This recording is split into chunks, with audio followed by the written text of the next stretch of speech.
Hello, parents. I'm so sorry that I could not be at back to school night tomorrow night, so I thought I'd make a video for you guys. This is my family, so just a little bit about me. I grew up in Colorado and I went to Columbine High School. I graduated in 2000 and then I went to Baylor University in Waco, Texas, and I majored in secondary education mathematics. And I also played lacrosse while I was there, and I coached the club team my last year there. Then I came back and I taught at Columbine High School for 8 years. And I really wanted to get Saxon math actually at Columbine High School. We piloted the program for about 3 years, and then the district told us that we couldn't do Saxon math. And I was really disappointed because I felt like, Devlin's doing Saxon math and they're so successful. So I saw that there were jobs open at Devlin and decided to apply. And here I am. I've been here for 7 years. So when I was at Columbine, I actually coached girls lacrosse and cross country, and I also helped out with the cross country team here for 3 or 4 years as well, until I had my first child. That's Levi, and he's 18 months. Um, so a little bit about AP statistics. So tests are worth 80% and homework is worth 20%. Every single day, we're going to do a lesson, a green sheet, and then students will start their homework. The green sheets are worth 5 points and they are due in class that day. They can work with a partner and they can also ask for help in class. Sometimes I talk about certain things to make sure they're getting it. It's really just good feedback for me to kind of see how the lesson went. It is graded on correctness. And then the homework is turned in the next day and it's out of 10 points, and that is graded both on completion and correctness. I usually check a couple problems every day. First semester, there will be a final exam. It'll be worth 200 points as opposed to the regular tests that are worth 100 points. And then second semester, there's a final presentation that the students do instead of a final exam since they're going to study for the AP exam.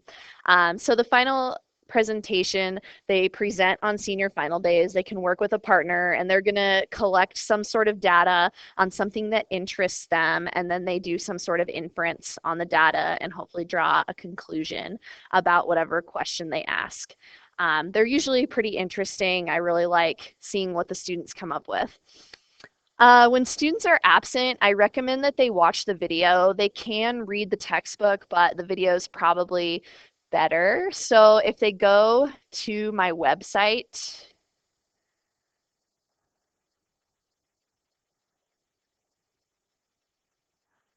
so this is my home page, and then go to AP Statistics Video Lessons. This is all the lessons for the year, and they can just click on whatever they were absent for. And they're usually not too long. This one's kind of long, 24 minutes. But, anyways, they can watch that when they're absent, and then they need to come get the green sheet from me and obviously make up the homework. So for the past 3 years that I've taught AP Stats, we've had about a 90% pass rate, and the mode score is a 5, which is great. I would really like to get that pass rate up to 100%. I think sometimes at the end, sometimes kids get a little antsy with the end of the year coming up, and especially senioritis kicks in. So I definitely recommend that they do some practice exams. We do some stuff in class. There is an online resource called AP Classroom that's new this year that I'll be showing the students how to use. So hopefully they can get a lot of practice in before the exam and feel good about it going in. Students also definitely need a graphing calculator. So the TI Inspire is probably the best, but a TI 84 also works if that is what your student already has.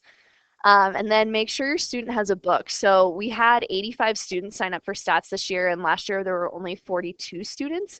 So we were a little short on books, just handing them out or passing them on kind of student to student. So some students do need to go ahead and buy one online. I know they're expensive. The good news is that they can resell them next year, and hopefully a similar number of students sign up for this class next year. So if your students need any help, I'm happy to help before school, after school, or seventh hour. Just have them contact me.